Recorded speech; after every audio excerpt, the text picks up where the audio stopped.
Hello दोस्तों, आप सभी का the logical Indian YouTube channel में बहुत बहुत स्वागत है। मैं हूं एडवोकेट पंकज कुमार त्रिपाठी, लखनऊ से। दोस्तों, कल यानी 2 अप्रैल को लोकसभा में वक्फ अमेंडमेंट बिल पेश हुआ था और यह बिल 3 अप्रैल को पास हुआ। क्योंकि रात के 2 बजे पास हुआ है। मैं अंतिम समय तक सदन की कार्रवाई देख रहा था। रात 2 बजे यह बिल पास हुआ है और जब यह बिल पास हुआ है तब एनडीए की एकजुटता देखते बनी। इस बिल के पक्ष में 288 वोट मिले और इसके विरोध में 232 वोट पड़े। सरकार यहां नंबर गेम में जीत गई है।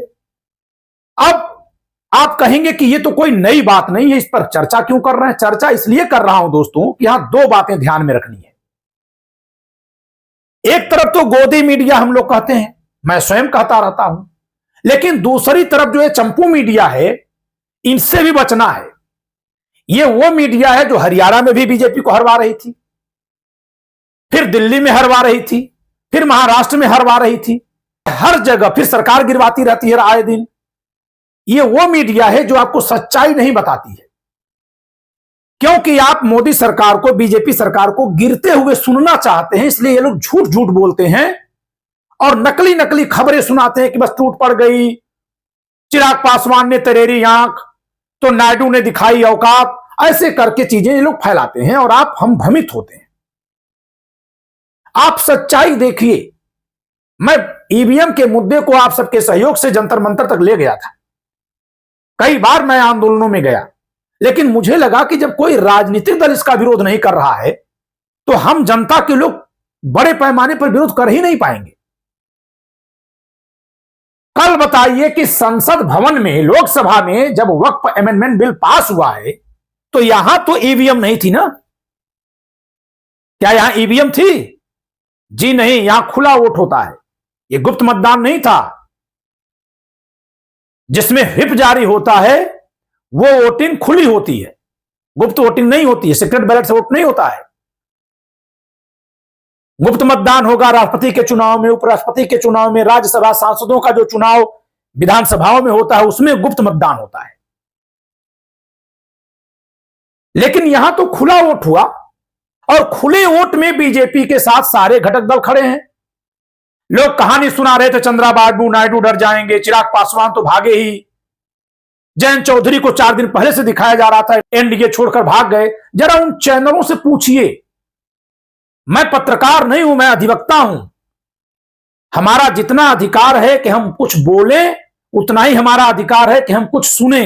और जब सुनने का अधिकार है तो झूठ हमको न सुनाया जाए, यह भी हमारा अधिकार है। यदि गोदी मीडिया झूठ बोल रहा है तो जो चंपू मीडिया यह भी झूठ बोल रहा है। यूट्यूब पर व्यूअर जुटाने के लिए एक तरफा संवाद करता है और यही कारण है कि समाज में कोई बदलाव नहीं हो रहा है। समाज में आवेश, आक्रोश, क्रोध, गुस्सा तो हो रहा है, लेकिन कोई बदलाव नहीं हो रहा है। चलिए छोटी सी वानगी देता हूं।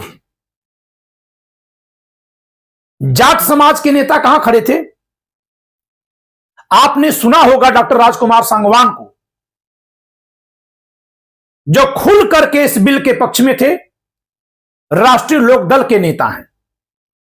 आपने सुना होगा जेडीयू के नेताओं को, खुलकर खड़े थे। जेडीयू का मतलब नीतीश कुमार जी। नीतीश कुमार जी कहां से आते हैं? कुर्मी समाज से आते हैं। अनुप्रिया पटेल जी किस जाति समाज के रूप में देखी जाती हैं? कुर्मी जाति, ओबीसी समाज।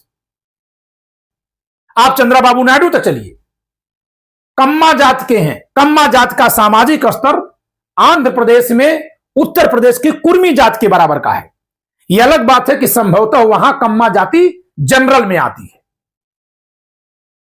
ओबीसी की जातियां निश्चित नहीं है। ब्राह्मणों की भी कई उपजातियां ओबीसी मानी जाती हैं। मैं इस पर कभी संविधान के आधार पर चर्चा करूंगा। ये तो वोटों के बंटवारे के लिए लोग ओबीसी का मतलब कुछ निश्चित जातियों तक सीमित कर दिए हैं। असम जैसे राज्यों में राजपूत समाज की कुछ उपजातियां जो है ओबीसी हैं। तो कम्मा जाति जो कुर्मी जाति के समान है, पेशे से है, उस जात से आते हैं चंद्रबाबू नायडू। कहां खड़े हैं? बिल के पक्ष में। चलिए यादव समाज की बात कर लेते हैं। केवल यूपी बिहार को छोड़ दिया जाए तो से सारे भारत के यादव समाज के लोग किसको वोट देते हैं? भाजपा को देते हैं, कांग्रेस को नहीं देते वोट। इसलिए थोड़ा समाज को आप लोग समझिए और फिर यह भी मानिए कि केवल ईवीएम से ही सब कुछ नहीं हो रहा है। यदि इन नेताओं को पता चल जाए कि ईवीएम से सब कुछ हो रहा है जो हम लोग सोच लिए थे, तो ये नेता सड़कें घेर लेंगे। आप बताइए कौन चुनाव जीतने की कोशिश में यह काम छोड़ देगा जिसके न करने से उसकी जीत कभी होगी ही नहीं, वो हमेशा हारेगा। दरअसल हम आप जो सोचते हैं ना, वो यही चंपू चैनल हम लोगों को समझा देते हैं।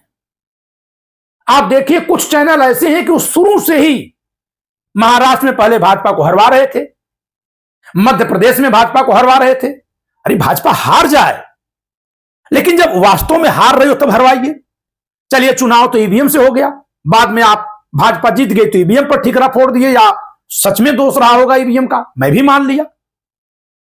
लेकिन फिर उसके बाद जो अजीत पवार ले रहे हैं समर्थन वापस, एकनाथ शिंदे छोड़ेंगे साथ, ये खबरें इनको कौन देता है?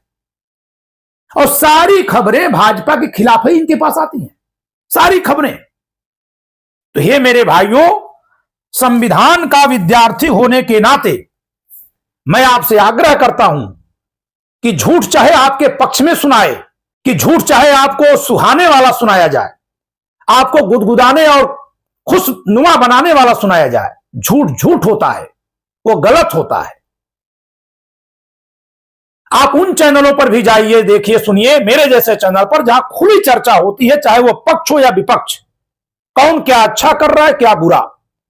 जैसे मैंने धारा 40 वक्फ एक्ट 1995 पर जिक्र किया, कल आप संसद में सुने होंगे विपक्ष के सांसद जो अमेंडमेंट बिल का विरोध कर रहे थे, उन्होंने एक बात उठाई कि सर्वे तो पहले भी होता था, बिना सर्वे के कोई संपत्ति वक्फ संपत्ति नहीं घोषित होती थी। मैं फिर से पूरी जिम्मेदारी से कह रहा हूं कि यह बात आधा सच है। सर्वे किसका होता है? पुराने अधिनियम के अनुसार मैं अगर अपनी संपत्ति वक्फ करूंगा, कर सकता हूं, हिंदू भी कर सकता था पुराने अधिनियम में, तो जैसे मैं अपनी संपत्ति बेचूंगा तो जांच होती है, वैसे ही अगर मैं अपनी संपत्ति वक्फ करूंगा तो मेरी जांच होगी कि यह संपत्ति मेरी है कि नहीं। लेकिन अगर वक्फ बोर्ड घोषणा करेगा कि अमुक संपत्ति वक्फ की थी है, तो वक्फ की घोषणा की जांच करने के लिए कोई सर्वे नहीं आएगा। धारा 40 में वक्फ बोर्ड को पावर है। ये लोग आधी सच्चाई बोल रहे थे सदन में कि पुराने अधिनियम में भी तो कलेक्टर सर्वे करता है, ये तो लिखा हुआ है। मैं फिर से स्पष्ट कर दूं कि ये वाकिफ जब वक्फ करेगा तो उसके जमीन के सर्वे की बात की गई थी कि कितना दूर की जमीन दे रहा है।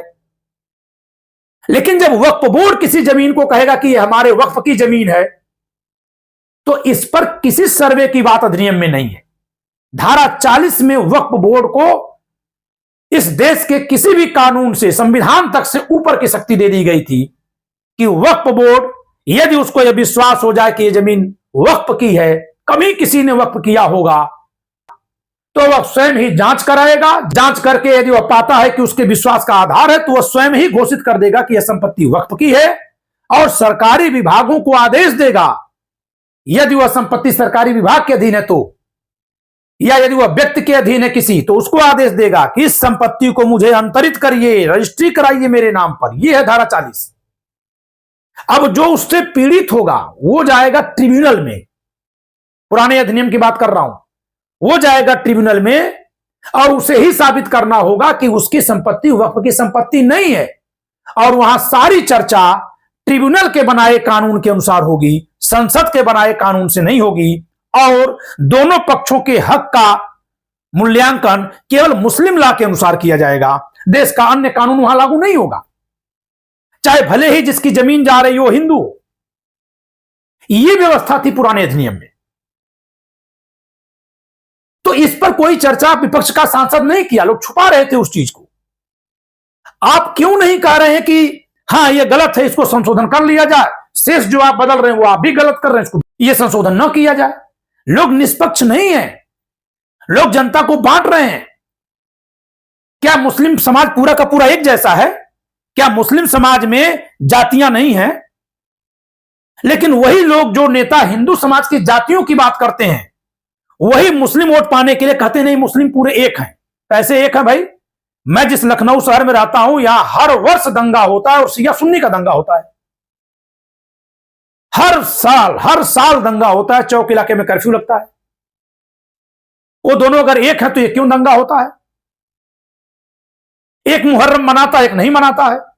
तो जब उनके इतने टकराव हैं तो उनके बीच न्याय कौन करेगा? सरकारें ही तो करेंगी, संसद ही तो करेगी, कानून से ही तो किया जाएगा। क्यों उस पर पर्दा डाल रहे हैं आप? इसलिए डाल रहे हैं क्योंकि मुस्लिम वोट की राजनीति करने वाली पार्टियों के साथ यहां का बहुसंख्यक सुन्नी समाज है। शिया अल्पसंख्यक है।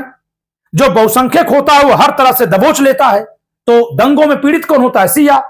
तो ये कहेंगे कि नहीं, उनके बीच की बात मत करिए। ऐसे ही अगर डॉक्टर अंबेडकर को इस नाते जाना जाता है कि हिंदू सवर्ण महिलाओं के लिए अधिकार की बात उन्होंने की, तो नरेंद्र मोदी ने भी तो मुस्लिम महिलाओं के लिए अधिकार की बात की है। हो सकता है कि उन्होंने 4 गलतियां की हों, उन 4 गलतियों को कहिए, लेकिन 5वीं कोई अगर अच्छी बात है तो उसको भी कहिए। तो हम लोग जो दर्शक वर्ग हैं, हमें निष्पक्ष रहना है, हर तरफ से निष्पक्ष मूल्यांकन करना है।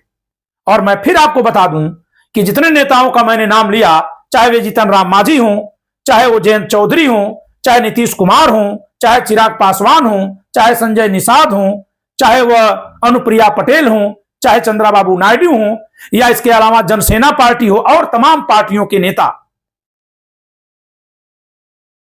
और कुछ वे पार्टियां जिन पार्टियों के सांसद लोकसभा में नहीं है, जैसे सुभाष सपा, इन पार्टियों के नेता यदि बीजेपी के साथ हैं, एनडीए में हैं, तो इसका मतलब है कि इनको चाहने वाले वोटर भी इस घटक दल के साथ हैं। सोचना तो चाहिए इंडिया गठबंधन को कि वो कौन सा मतदाता वर्ग है जो लोकसभा के चुनाव में उत्तर प्रदेश में 62 में से 37 सीटें देता है समाजवादी पार्टी को। 62 में 37, 62 का आधा कितना होगा? 31 से 6 सीट ज्यादा, 10% ज्यादा, 37 सीटें देता है समाजवादी पार्टी को। मुद्दा क्या था? संविधान बचाओ। लेकिन वही कांग्रेस को वही मतदाता उसी प्रदेश का 17 सीटों में से केवल 6 सीटें देता है। 17 का आधा कितना होगा? 8.5। और सीटें कितनी मिली? 6। आधे से कम, आधे से करीब 15% कम सीटें मिली। जब संविधान बचाना ही मुद्दा था, तो कौन सा मतदाता वर्ग उत्तर प्रदेश में है जिसने समाजवादी पार्टी को तो वोट दिया था, लेकिन कांग्रेस पार्टी को वोट नहीं दिया? और यदि वो कांग्रेस पार्टी को वोट नहीं दिया तो उसका वोट कहां गया? उसका वोट बीजेपी को गया। तो इसलिए जब ईवीएम पे हम लोग सवाल उठाएं तो इन चीजों का मूल्यांकन करना न भूलें। मैं फिर से दोहरा दे रहा हूं कि मैंने स्वयं ईवीएम के विरोध में कई आंदोलन किए हैं, लेकिन मुझे बाद में समझ में आया कि आखिर नेता इसमें इंटरेस्ट क्यों नहीं ले रहे हैं। और अब समझ में आ रहा है कि नेता इंटरेस्ट ले लेंगे तो उनकी पोल खुल न जाए। अब आप ये मत कहिएगा कि तो मोदी सरकार ईवीएम हटा क्यों नहीं दे रही है। मोदी सरकार ऐसा कोई भी काम नहीं करती है जिससे जनता को भले फायदा मिल जाए लेकिन विपक्ष जीतता हुआ दिख जाए। मोदी सरकार को तभी तो तानाशाह सरकार कहते हैं। आप देखिए, एक तरफ वो कह रहे हैं कि सीएए एनआरसी में ऐसा कुछ भी नहीं है कि किसी मुस्लिम की नागरिकता छीनी जाए। तो जब कुछ था ही नहीं तो स्पष्ट किए होते। किसान बिल को किसानों के आंदोलन से वापस लिए, नेताओं के कहने पर नहीं लिए। अभी वकीलों के खिलाफ बिल लाए थे, वकीलों के संगठन के कहने पर वापस ले लिए, पेश नहीं किए। तो हर एक नेता की अपनी एक रणनीति होती है। मोदी सरकार को यह देखा जा रहा है कि कभी भी विपक्ष की चाहे जेन्युइन ही क्यों न मांग हो, उसके सामने वो झुकते नहीं है, उसको मानते नहीं है। ये लोकतंत्र के खिलाफ है। लेकिन इसके लिए यह कहना कि वो ईवीएम इसलिए नहीं हटा रहे हैं क्योंकि ये लोग हटवाना चाह रहे हैं, तो ये मैं नहीं मान सकता। हो सकता है कि उनको ईवीएम से फायदा मिलता हो, लेकिन यदि इनका नुकसान है तो सड़कों पर उतरते क्यों नहीं। कल लोकसभा में वक्फ बिल, जो इतना महत्वपूर्ण बिल है, उस पर चर्चा के समय या वोटिंग के समय राहुल गांधी, प्रियंका गांधी दोनों लोग नहीं थे। दूसरी तरफ प्रधानमंत्री नरेंद्र मोदी भी सदन में नहीं आए थे, और जहां तक मैं देख पाया वोटिंग के समय पर गृहमंत्री भी नहीं थे। यही कारण है कि 293 सीटों वाले एनडीए को 288 वोट मिले, जबकि 234 सीटों वाले इंडिया गठबंधन को 232 वोट मिले हैं। तो दोनों को ही अपने गठबंधन की संख्या की तुलना में कम वोट मिले हैं।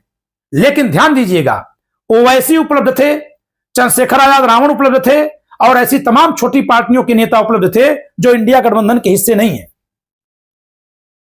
यानी जो 232 वोट विपक्ष में पड़ा है, इसमें इंडिया गठबंधन का वोट मेरी समझ से 225 के आसपास है, जबकि 293 में से 288 वोट एनडीए का पड़ा है उनके पक्ष में। तो इन सब छोटी छोटी बातों पर भी हम लोग ध्यान देते रहेंगे, जिससे कहां कौन सा राजनीतिक समीकरण बन रहा है, कैसे आगे बढ़ रहा है, कहां बदल रहा है, इसको समझ पाएं और इससे देश के राजनीति में कहां क्या बदलाव हो रहा है इसका मूल्यांकन कर पाएं। इस वीडियो में इतना ही। वीडियो को लाइक करिएगा, शेयर करिएगा, चैनल सब्सक्राइब न किया सब्सक्राइब करिएगा। जय संविधान।